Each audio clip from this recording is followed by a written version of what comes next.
How to Prepare and Present a Speech by Beth M. Stinson. Does anybody play a musical instrument? When you first started, could you play a whole song? Probably not. How many of you play a sport? Did you win your first game? Probably not. How many of you drive a car?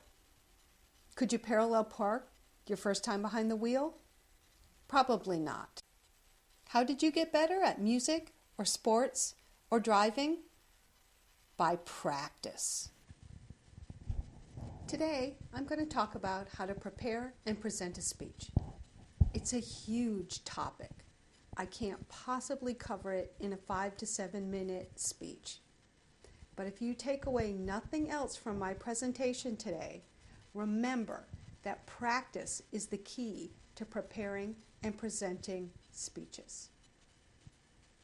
Practice writing your speech, practice giving your speech, and practice incorporating feedback from others to make your speech even better.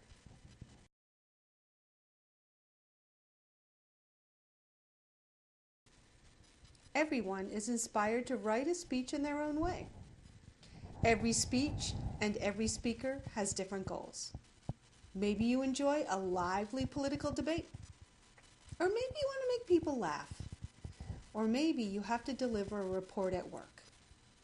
Whatever your speech topic and goal is, you need to prepare your material in writing first.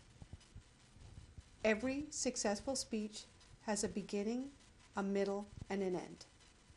When you're writing your draft, write out your beginning, middle, and end. Many people, including me, find that using an outline format helps organize these important parts of your speech. I often start with the end of my speech, thinking about the one thing that I want people to take away from my presentation, the one thing that I need them to remember, or the one action I want them to take when they get home. Other times, I have a great story I want to share, or I think of a great hook in the beginning of a speech, and I start from there, but I still use the same framework of beginning, middle, and end. When practicing writing this way, you'll get faster and faster at capturing your ideas and turning them into speeches.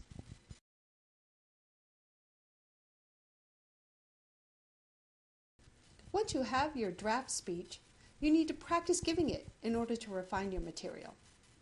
You need to ensure that you stay within your allotted time, and you want to deliver your speech without any notes.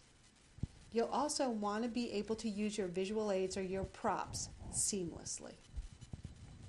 When you begin practicing, you'll discover you've written too much material. You'll discover you need to organize differently.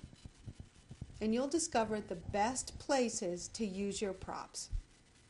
By practicing, you transform your written idea into a true speech.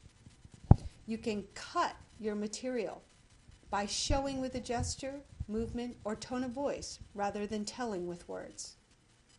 Body language and vocal variety add richness and detail to your speech, so you can edit out some of those words.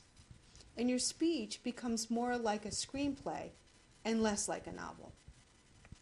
Practicing lets you cut, cut, cut. Practice with a stopwatch to nail your timing. Practice in the mirror to add just the right textures, and then ditch your notes.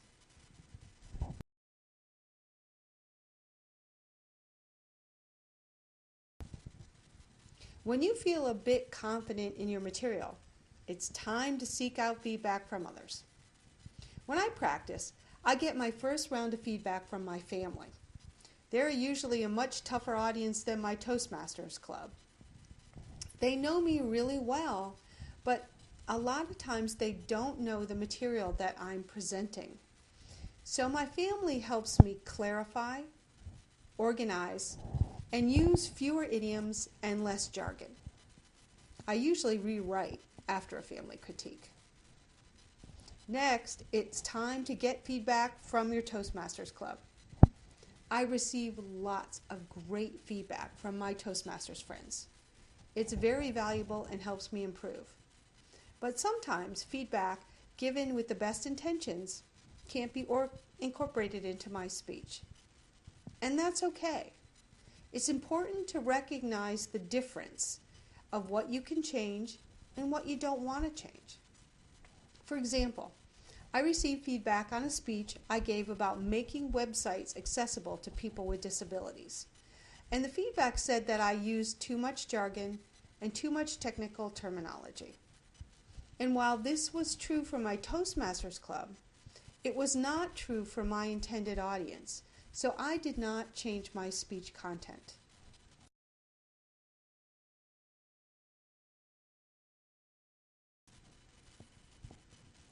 We all join Toastmasters to improve our communication skills. The most important action that you can take to prepare and prevent a speech is to practice. Practice writing your material, practice speaking, and practice incorporating feedback from others.